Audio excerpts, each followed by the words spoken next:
یہ رات کا وقت تھا، ہر چیز اندھیرے میں ڈوب چکی تھی۔ دور تک جاتی سنسان اور ویران سڑک پر گہرا اندھیرا تھا جو اسد کو پریشان کر رہا تھا، اور ایک تو یہ اجنبی شہر نہ کوئی جان پہچان والا تھا۔ وہ بہت پریشان نظروں سے اپنی چاروں طرف دیکھ رہا تھا۔ بس سے اترنے کے بعد اسے سمجھ نہیں آ رہا تھا کہ وہ کس طرف جائے۔ غربت نے اسد کو شہر آنے پر مجبور کر دیا تھا۔ گاؤں میں کوئی ایسا کام نہیں تھا جس سے وہ اپنی ماں، چھوٹے بہن بھائیوں کو پال سکتا۔ اس کے والد کم عمری میں ہی فوت ہو گئے تھے، اب اسد ہی گھر کا بڑا تھا۔ وہ بیگ اٹھائے انجانے راستے کی طرف چلنے لگا۔ بڑھتے ہوئے اندھیرے کی وجہ سے اس راستہ دکھائی نہیں دے رہا تھا کہ وہ کس طرف جا رہا ہے۔ چلتے چلتے اس کا پیر کسی پتھر سے ٹکرایا اور وہ منہ کے بل گر گیا۔ اس نے غور کیا تو وہ ایک قبر تھی۔ اس کے بدن میں ایک دم خوف سے دوڑنے لگا۔ وہ جلدی سے گھبرا کر کپڑے جھاڑ کر کھڑا ہو گیا۔ اس وقت وہ کسی قبرستان میں کھڑا تھا۔ وہ گھبرا کر جلدی جلدی آگے بڑھنے لگا۔ چاند کی ہلکی ہلکی روشنی میں اب وہ بہت دیکھ کر چل رہا تھا اور تیز تیز قدم بھی اٹھا رہا تھا تاکہ وہ قبرستان کی حدود سے باہر نکل آئے کہ اچانک ایک آدمی نے پیچھے سے اس کو آواز دی کہ بات سنو بیٹا۔ اس نے جب وہ آواز سنی تو ایک دم سے ڈر کر پیچھے دیکھ کے بغیر بھاگنے لگا، اور بھاگتے بھاگتے وہ قبرستان کی حدود سے باہر نکل آیا۔ جب اس آدمی نے ایک بار اسد سے کہا کہ ارے بیٹا بات تو سنو، تو اسد رک کر اس آدمی کو دیکھنے لگا۔ اس نے بتایا کہ ڈرو مت، میں ادھر کا ہی رہنے والا ہوں۔ وہ بڑی عمر کا آدمی تھا اور حارث کی آنکھوں میں ڈر کو دیکھ کر کہنے لگا، بیٹا میں یہاں سے گزر رہا تھا کہ میری نظر تم پر پڑی، اس جگہ نئے معلوم ہوتے ہو۔ اسد نے کہا کہ جی میں گاؤں سے آیا ہوں نوکری کی تلاش میں، لیکن میں یہاں کسی کو بھی نہیں جانتا اور مجھے رہائش کا بھی کوئی اتا پتہ نہیں۔ تب وہ بوڑھا آدمی بولا کہ بیٹا رہائش کی فکر تم نہ کرو، یہاں قریب میں ہی میرا گھر ہے، تم رات میں گھر میں رہ سکتے ہو۔ بیٹا کرائے کی بھی فکر نہیں کرو، جب تک دل چاہے تم رہنا۔ ہمارے گھر میں اور میری بیوی ہوتے ہیں، ہمارا اکیلا پن بھی دور ہو جائے گا اور تمہاری رہائش کا مسئلہ بھی ختم ہو جائے گا۔ بوڑھے کی اس پیشکش پہ وہ بہت زیادہ خوش تھا۔ اسد کو یقین ہی نہیں آ رہا تھا کہ اتنی جلدی اس کی اتنی بڑی مشکل دور ہو جائے گی۔ پھر وہ باتیں کرتے کرتے ایک گھر کی جانب آ کر رک گئے۔ گھر کافی پرانا اور خستہ حال لگ رہا تھا۔ بوڑھا آدمی دروازہ کھول کر اسد کو اندر لے آیا، اور گھر میں داخل ہوتے ہی عجیب سی ٹھنڈک کا احساس ہو رہا تھا۔ اتنی گرمی میں بھی گھر کا ماحول عجیب ٹھنڈک لیے ہوئے تھا۔ بڑا سا صحن تھا جہاں پر ایک تخت بچھا ہوا تھا۔ صحن کی جانب ایک چھوٹا سا باورچی خانہ تھا اور دوسری جانب چھوٹا سا ایک کمرہ تھا جہاں پر پلنگ پر ایک بوڑھی عورت بیٹھی دکھائی دی۔ صحن میں لگے نیم کے درخت پر بیٹھی کالی سیاہ بلی اسد کو گھور رہی تھی، بلکہ نہ صرف گھور رہی تھی، بلی کی نظروں سے اسد کو عجیب سا وحشت ہو رہی تھی۔ صحن میں لگے سیڑھیوں کی جانب وہ بوڑھا اسد کو لے کر بڑھا۔ وہ سیڑھیاں اوپر کی جانب جا رہی تھی۔ اسد بھی آہستہ آہستہ ان کے پیچھے چلنے لگا۔ سیڑھیوں کے اینڈ پر ایک چھوٹا سا کمرہ تھا اور کمرے کے برابر میں ایک چھوٹا سا باتھ روم بھی تھا۔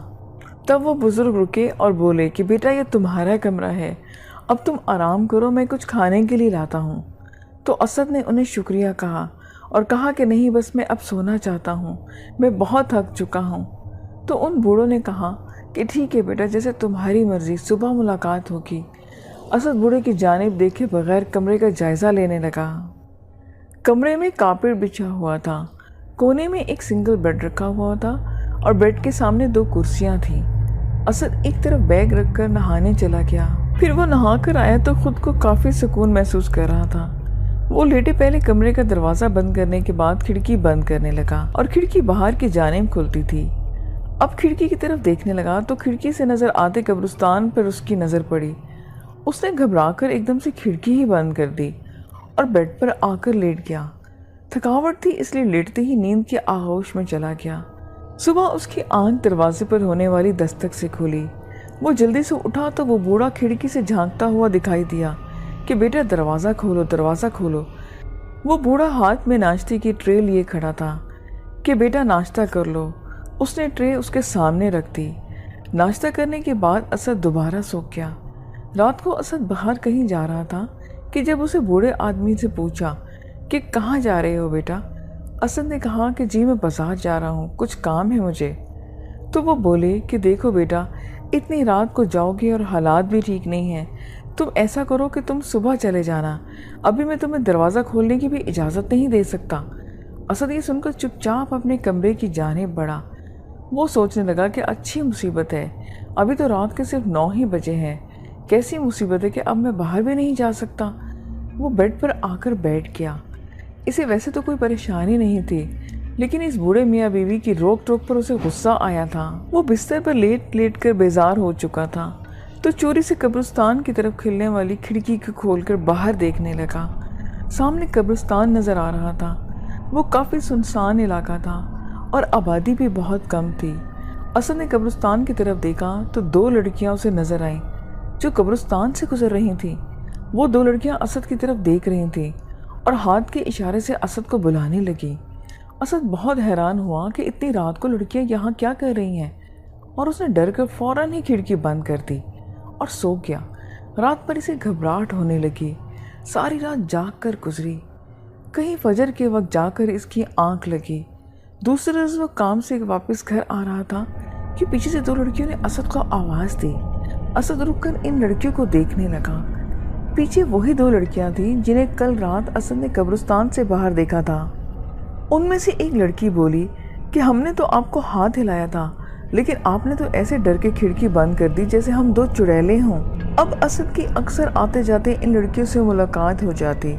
جس وقت اسد کام پر آتا تو وہ لڑکیاں بھی اسی وقت اکیڈمی سے پڑھ کر آتی تھیں۔ اسد کو وہ صبا نام کی لڑکی اچھی لگنے لگی۔ اب حارث اور صبا ایک دوسرے کے قریب بھی آ گئے تھے۔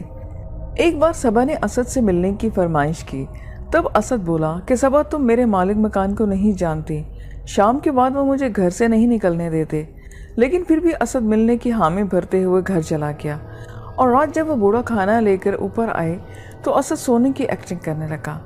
جب وہ بوڑھے چلے گئے تو کچھ دیر کے بعد اسد نے صحن میں نیچے دیکھنے لگا کہ کوئی ہے تو نہیں، اور اطمینان سے وہ نیچے چلا گیا۔ وہ دونوں بوڑھے میاں بیوی سونے کے لیے کمرے میں جا چکے تھے، تو اسد نے صحن میں لگے درخت کی جانب پلٹ کر دیکھا تو وہاں بلی بھی موجود نہیں تھی۔ اس نے سکھ کا سانس لیتے ہوئے دروازہ کھولا اور باہر چلا گیا۔ وہاں صبا اس کا انتظار کر رہی تھی۔ صبا اسے سامنے قبرستان میں لے آئی۔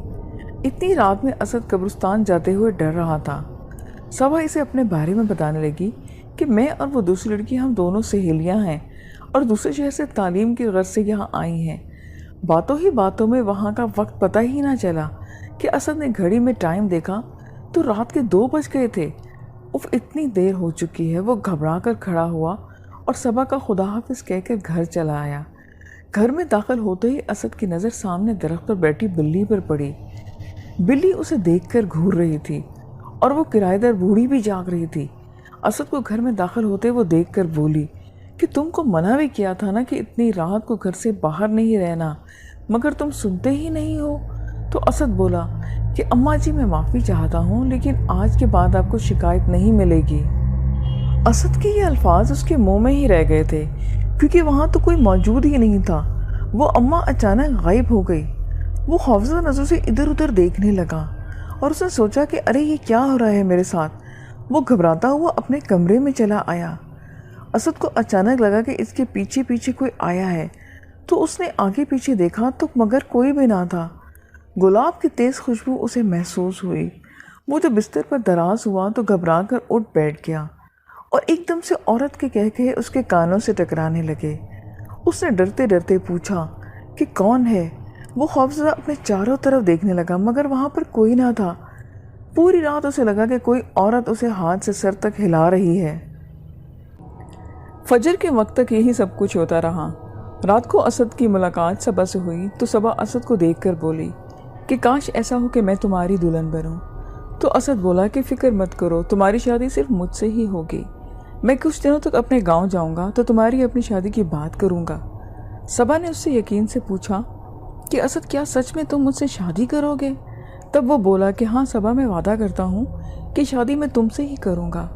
گھر آ کر اسد بیگ پیک کرنے لگا، کیونکہ پرسوں وہ گاؤں جا رہا تھا۔ آج رات بھی صبا نے اسد کو پارک میں ملاقات کرنے کے لیے بلایا تھا۔